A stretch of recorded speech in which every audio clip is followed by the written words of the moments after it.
हूं मैं अनुपम। प्रदेश की हर छोटी बड़ी खबरों को लेकर के देश में कोरोना का अपडेट सामने आया। 24 घंटे में 92,596 केस सामने आए हैं। 1,62,664 लोग ठीक हुए हैं। 2,219 लोगों की मौत हुई है। पॉजिटिविटी रेट में लगातार गिरावट दर्ज की गई है। लगातार दूसरे दिन देश में कोरोना के 1 लाख से कम केस सामने आए हैं। तो पॉजिटिविटी रेट में लगातार गिरावट दर्ज की गई है। यहां पर बड़ी खबर, 24 घंटे में 92,596 नए मामले कोरोना के सामने आए हैं और जो मौतों का आंकड़ा है वो 2,219 लोगों की मौत हुई है। और बातचीत करने के लिए रंजीता झा हमारे संवाददाता हमारे साथ फोन लाइन पर जुड़ रही हैं। रंजीता, लगातार आंकड़ा कम हो रहा है और अब दूसरे दिन 1 लाख से कम केस सामने आए हैं। देखिए अनुपम, निश्चित तौर पर राहत भरी खबर है। दूसरे दिन 1 लाख से कम मामले आए हैं 24 घंटे में कोरोना संक्रमण के। कल स्वास्थ्य मंत्रालय ने जो प्रेस कॉन्फ्रेंस किया था उसमें विस्तृत जानकारी दी थी और उस जानकारी के अनुसार जो पॉजिटिविटी रेट है वो घटकर 6% तक आ गया है और रिकवरी रेट जो है वो 94% तक पहुंच गया है। तो कहीं ना कहीं रिकवरी रेट लगातार बढ़ती जा रही है और पॉजिटिविटी रेट जो है वो कम होती जा रही है। वैक्सीनेशन की अगर बात की जाए तो अब तक लगभग 24 करोड़ वैक्सीन जो है वो दे दिए गए हैं। कोशिश की जा रही है कि जो नई वैक्सीनेशन नीति लाई गई है जिसमें फ्री फॉर ऑल की बात कही जा रही है उसमें डोर टू डोर जाकर सर्वे किया जाए। खासकर दिल्ली में ये अभियान जो है वो शुरू कर दिया गया है और इसके साथ ही जो सीनियर सिटीजन है उनके जहां उनकी संख्या ज्यादा है वहां नजदीकी वैक्सीनेशन की व्यवस्था की जाए। ये पूरे देश में लागू किया जा रहा है। तो तमाम कोशिशें हो रही है सरकार की तरफ से वैक्सीनेशन को लेकर। इसके साथ ही जो विदेशी कंपनियां हैं वैक्सीन बनाने को लेकर उनके भी रास्ते साफ हो रहे हैं और बताया जा रहा है कि आने वाले दिनों में कई और विदेशी कंपनियां हैं वो भारत में वैक्सीन सप्लाई के लिए उनको मंजूरी मिल सकती है। बहुत बहुत शुक्रिया रंजीता, आपका तमाम अपडेट्स देने के लिए। रंजीता झा हमारी संवाददाता इस वक्त की बड़ी खबर पर अपडेट दे रही थी। और बड़ी खबर, वैक्सीनेशन में उत्तर प्रदेश नंबर 1 बन गया है। उत्तर प्रदेश में एक दिन में रिकॉर्ड वैक्सीनेशन हुए हैं। सबसे ज्यादा टीका लगाने वाला राज्य उत्तर प्रदेश बना है। 8 जून को 4,22,643 लोगों को वैक्सीन लगी है। जून में 1 करोड़ वैक्सीन लगाने का लक्ष्य रखा गया है। दूसरे नंबर पर महाराष्ट्र, तीसरे नंबर पर गुजरात है।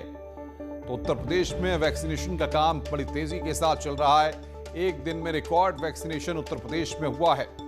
सबसे ज्यादा टीका लगाने वाला राज्य उत्तर प्रदेश। बातचीत करने के लिए अनामिका सिंह हमारी संवाददाता हमारे साथ जुड़ रही है फोन लाइन पर। अनामिका, जिस तरीके से सरकार लगातार मॉनिटरिंग करती रही, अफसरों को निर्देश देते रहे, उसी का परिणाम है कि वैक्सीनेशन में भी हम नंबर 1 हो गए हैं। देखिए अनुपम, जिस तरीके से उत्तर प्रदेश जनसंख्या के लिहाज से सबसे बड़ा राज्य है और सबसे ज्यादा यहाँ पे जिस तरीके से हमने देखा कोरोना काल में लोगों को परेशानी हुई, मुख्यमंत्री योगी आदित्यनाथ खुद कोविड केसेस के अलावा वैक्सीनेशन का जो ड्राइव चल रहा है उसकी समीक्षा करते हैं। और अगर अब तक की बात की जाए तो उत्तर प्रदेश में 18 से 44 साल के ऊपर के लोगों के लिए 5,000 सेंटर्स बनाए गए हैं। इसके अलावा 12 साल से कम उम्र के अभिभावकों के लिए, जिनके बच्चे 12 साल से कम उम्र के हैं, उनके लिए 3,000 सेंटर्स बनाए गए हैं। महिलाओं के लिए अलग से पिंक बूथ बनाया गया है। यानी कि सरकार इस वैक्सीनेशन ड्राइव को लेकर इस कदर गंभीर है और उसका परिणाम भी दिखाई दे रहा है। जहां पे बाकी राज्य जो है वैक्सीनेशन के मामले में दूर दूर तक कहीं दिखाई नहीं दे रहे हैं यूपी के मुकाबले। चाहे बात झारखंड की करे, राजस्थान की करे, पंजाब की करे, महाराष्ट्र की करे, गुजरात की करे, तो यहाँ पर वैक्सीनेशन की डोज मिलने के बावजूद, जनसंख्या कम होने के बावजूद वहां पर भी लेकिन प्रतिशत के अगर मामले में बात की जाए तो लोग अभी तक उस जगह पे नहीं पहुंच पाए हैं जहां से यूपी बहुत आगे निकल चुका है। और अगर पर डे की अगर देखा जाए तो मुख्यमंत्री योगी आदित्यनाथ ने पूरे जून के महीने में 1 करोड़ का लक्ष्य रखा है, जुलाई के महीने में 3 करोड़ का लक्ष्य रखा है। यानी कि टारगेट भी बढ़ाया जा रहा है, साथ ही ड्राइव को भी ज्यादा अभियान दिया जा रहा है, रफ्तार दिया जा रहा है और ये प्रयास किया जा रहा है कि मैक्सिमम लोगों को थर्ड वेव से पहले वैक्सीन मिल सके। लेकिन बहुत बहुत शुक्रिया अनामिका, आपका हमारे साथ जुड़ने के लिए और तमाम अपडेट्स देने के लिए। अनामिका सिंह हमारी संवाददाता बड़ी खबर पर अपडेट दे रही थी।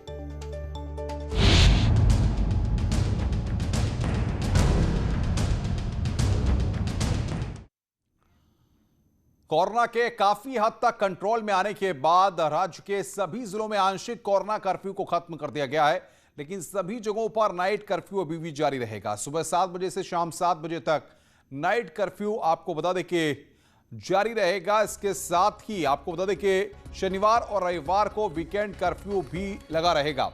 रात शाम को 7 बजे से सुबह 7 बजे तक नाइट कर्फ्यू रहेगा और आंशिक कोरोना कर्फ्यू खत्म होने के बाद बाजार खुल गए हैं।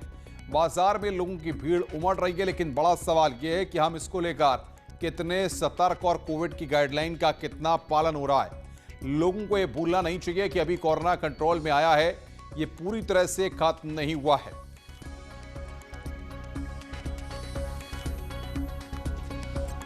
और बातचीत करने के लिए लखनऊ से ऋषभ मणि त्रिपाठी और वाराणसी से उपेंद्र द्विवेदी हमारे साथ जुड़ रहे हैं। सबसे पहले लखनऊ चलते हैं ऋषभ मणि के पास।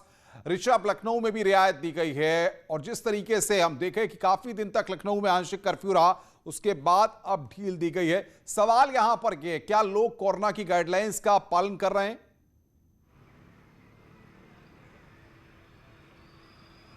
अनुपम, देखिए, हम जिस इलाके में खड़े हुए हैं ये नरही इलाका है। यहाँ पर सब्जी मंडी है और जैसे ही आज से कर्फ्यू में पूरी तरह से ढील दी गई है। डे टाइम में अब सिर्फ सुबह 7 से शाम 7 से सुबह 7 बजे तक का कर्फ्यू है। लिहाजा अब लोग निकल रहे हैं, अपने रोज़मर्रा के ज़रूरतों की चीज़ें खरीदने लगे हैं। जो ट्रैफिक है वो भी सामान्य होता जा रहा है। हाँ, ये बात सही है कि कुछ लोग ऐसे हैं जो गाइडलाइंस का भी पालन कर रहे हैं। वो ये मान के चल रहे हैं कि ठीक है, संक्रमण अभी कम हुआ है और कोरोना जो इन्फेक्शन है उसके केसेस कम ज़रूर हुए, लेकिन अभी पूरी तरह से ख़त्म नहीं हुए। आप सब्जी मंडी में भी देखेंगे कि जहाँ पर ज़्यादातर ऐसे दुकानदार हैं जो कोशिश कर रहे हैं कि इस गाइडलाइन का पालन करें, लेकिन कुछ लोग अभी भी हैं जहाँ पे आप देखेंगे कि मास्क उनके गर्दन पे, गले पे ज़रूर लटका हुआ दिखता है। जब कोई ग्राहक आता है तो वो नाक तक ज़रूर चढ़ा लेते हैं। नहीं तो तमाम ऐसे भी लोग देखने को मिल रहे हैं जो मास्क रखे तो ज़रूर हैं अपने पास, शायद फाइन से बचने के लिए, चालान से बचने के लिए, लेकिन अपनी और दूसरे व्यक्ति को इन्फेक्शन से बचाने के लिए उस मास्क का प्रयोग नहीं कर रहे हैं। जो आने जाने वाले यहाँ लोग हैं, हमने तमाम लोगों से बात की थी, वो तो ज़रूर इस बात पे मुतमईन दिख रहे हैं कि नहीं, हमको सावधानी बरतनी है, लेकिन तमाम दुकानदार अभी भी यहाँ ऐसे देखने को मिल रहे हैं जो गाइडलाइंस का पूरी तरह से पालन बिल्कुल करते बिल्कुल नहीं ऋषभ, दिख मैं रहे हैं। आऊंगा आपके पास, बने रहिए। हमारे साथ उपेंद्र हैं वाराणसी से। उपेंद्र, अगर वाराणसी की बात करें तो किस तरीके से वहां पर अनलॉक के फेस में कोरोना की गाइडलाइंस का पालन किया जा रहा है?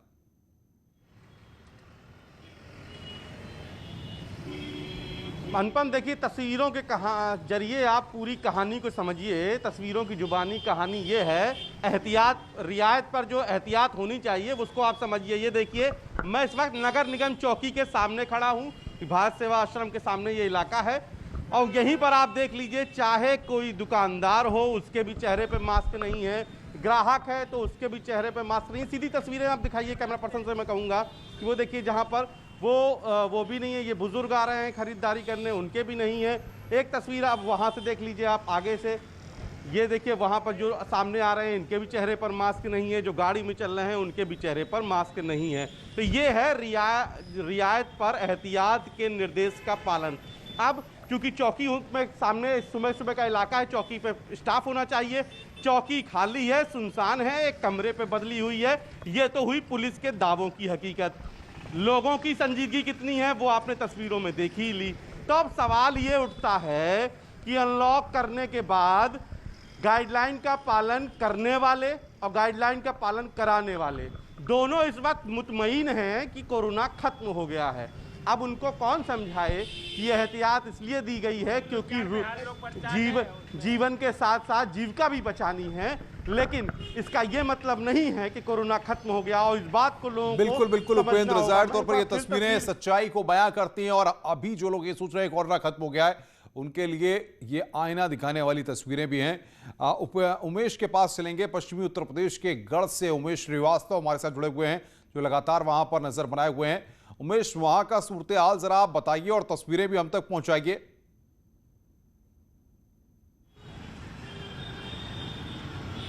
जी हाँ, देखिए अनुपम जी, समूचे उत्तर प्रदेश में अनलॉक हो गया है। मेरठ भी अनलॉक हो गया है। शहर पटरी पर लौटता हुआ दिखाई दे रहा है। चौराहों पर रौनक लौट आई है। मैं अपने कैमरा पर्सन अभिषेक शर्मा से कहूंगा कि दिखाएं यहाँ की तस्वीरें। मैं इस वक्त मेरठ के बेगमपुल चौराहे पर खड़ा हुआ हूँ और इस चौराहे की रौनक आप देख सकते हैं। आमतौर पर यहाँ पर सन्नाटा पसरा रहता था, गिनती के वाहन दिखाई देते थे, लेकिन आज की तारीख में आप देखिए कि किस तरह से सड़क पर रौनक लौट आई है और लोग सड़क पर निकल रहे हैं, मुंह पर मास्क लगाए हुए हैं। ये अच्छी बात है, ये तस्वीर अच्छी है, क्योंकि हमें एहतियात बरतना है, स्वानुशासन का पालन करना है। आप देखिए दुकानें भी यहाँ पर खुल गई हैं और पकौड़े वाले भी आ गए हैं, रेहड़ी वाले, पटरी वाले दुकानदार भी आ चुके हैं और उन्होंने अपनी दुकान सजा ली है। और ये मेरठ का प्रसिद्ध आबू लेन का बाजार है। आबू लेन के बाजार की तस्वीरें भी दिखाई है विषय कि किस तरह से चाट भंडार भी यहाँ खुल चुका है। तो निश्चित तौर पर रौनक लौट रही है, जिस रौनक का इंतजार मेरठ वासी बीते 39 दिन से कर रहे थे। आज 39 दिन बाद रौनक लौट आई है, दुकानों के शटर उठ गए हैं, चौराहों पर रौनक लौट रही है और वाहन रफ्तार से फर्राटा भर रहे हैं और लोगों के चेहरे पर मास्क नजर आ रहा है। कम से कम मेरठ की बात की जाए तो यहाँ पर लोगों के चेहरे पर मास्क नजर आ रहा है, जो बेहद इंपॉर्टेंट है, क्योंकि हमें सेल्फ डिसिप्लिन का पालन करना है, स्व अनुशासन का पालन करना है। और ये तस्वीरें अपने आप में बहुत कुछ कहती हैं। निश्चित तौर पर अगर हम ऐसे ही निकलें और जरूरी काम के लिए ही निकलें तो यकीनन कोरोना हारेगा। और ये तस्वीरें बिल्कुल उमेश, मैं आऊंगा रामगोपाल हमारे साथ गोरखपुर से। रामगोपाल, अगर गोरखपुर की बात करें, वहां पर क्या तस्वीरें और अनलॉक के फेज में किस तरीके से नियमों का पालन कराया जा रहा है?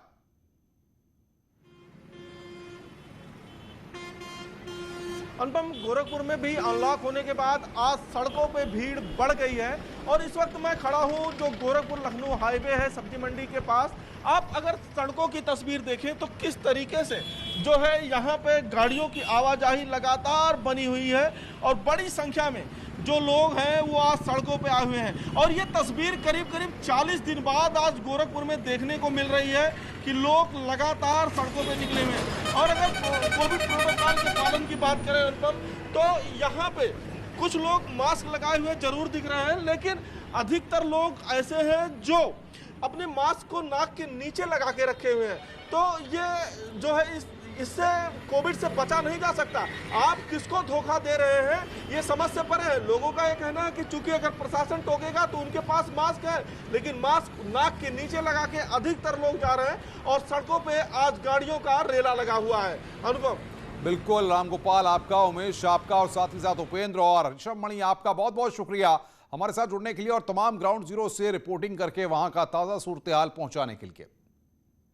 अखिलेश यादव ने वैक्सीन लगवाने के ऐलान के बाद क्या कहा है, क्या है इस मसले पर क्या रिएक्शंस आए हैं, उनको भी हम आपको बताएंगे। फिलहाल ब्रेक के लिए, ब्रेक के बाद जल्द हाजिर होते हैं। लगवाने के ऐलान के बाद कांग्रेस नेता आचार्य प्रमोद कृष्णम ने उन पर निशाना साधा है। ट्वीट कर आचार्य प्रमोद कृष्णम ने कहा है कि बीजेपी की वैक्सीन नहीं लगवाएंगे, केंद्र सरकार की लगवाएंगे।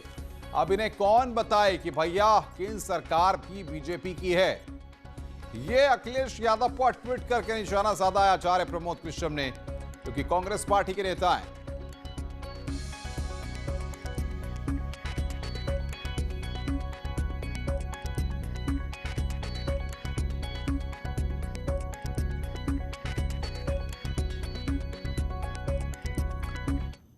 आगे बढ़ते हैं। उत्तर प्रदेश में दिहाड़ी मजदूरों को वैक्सीन 14 जून से विशेष टीकाकरण का अभियान चलेगा। फेरी, फल, सब्जी वालों को वैक्सीन लगेगी। निगम पालिका और परिषद में इसके लिए सेंटर बनेगा। ड्राइवर के लिए आरटीओ में वैक्सीन बूथ लगेगा। तो यहां पर उत्तर प्रदेश में दिहाड़ी मजदूरों को भी वैक्सीन लगेगी। ड्राइवर के लिए आरटीओ में वैक्सीन बूथ लगेगा। 14 जून से विशेष टीकाकरण का अभियान उत्तर प्रदेश में चलाया जाएगा, जिसमें दिहाड़ी मजदूरों को वैक्सीन लगाई जाएगी। फेरी और फल सब्जी वालों को वैक्सीन लगेगी। ड्राइवर के लिए आरटीओ में वैक्सीन बूथ। अजीत सिंह बातचीत करने के लिए हमारे साथ फोन लाइन पर जुड़ रहे हैं। अजीत, ये वो लोग हैं तमाम, चाहे दिहाड़ी मजदूरों चाहे ड्राइवर, जो रोजाना घरों से बाहर निकलते हैं, ऐसे में इनके वैक्सीनेशन को लेकर सरकार की बड़ी पहल।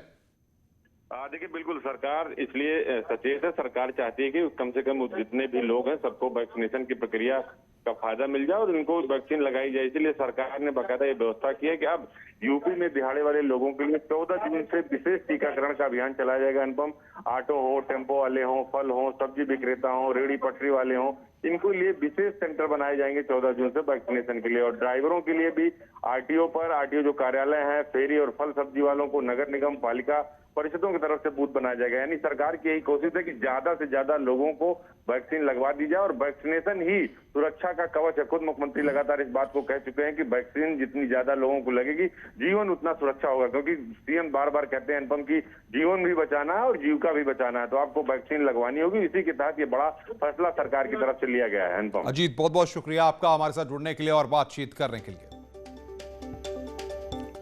आगे बढ़ते हैं, खबर बाराबंकी से है, जहां पर प्रधानी के चुनाव की रंजिश के चलते एक पति पत्नी पर जानलेवा हमले का सनसनीखेज मामला सामने आया है।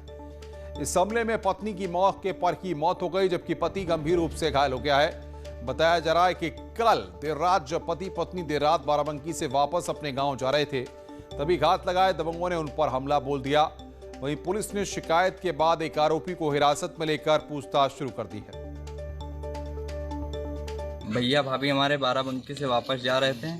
रास्ते में सिद्धौर और अरुई के बीच में हमारे यहाँ एक झील पड़ती है, वहाँ बहुत सुनसान रहता है। वहीं पे भैया और भाभी को गोली मार दिए हैं, जिससे भाभी तो एक्सपायर हो गई मौके पर और भैया को भी गंभीर चोट कहाँ लगा है, हम उनको छोड़ के चले आए। तहरीर के आधार पर 3 लोगों को नामजद किया गया है, जिसमें से एक आरोपी को हिरासत में ले लिया गया है और जिस गाड़ी से आरोपी आए थे उस गाड़ी को भी कब्जे में ले लिया गया है और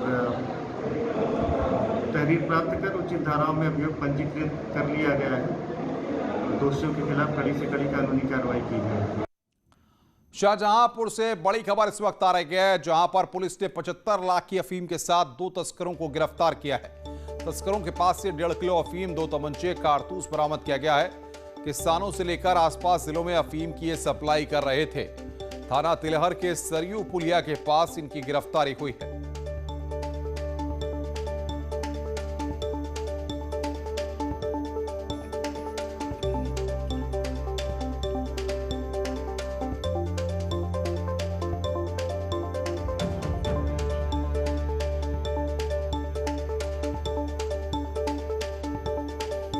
तो 75 लाख की अफीम जब्त की गई है शाहजहांपुर में। थाना तिलहर के सरयू पुलिया इलाके की घटना है।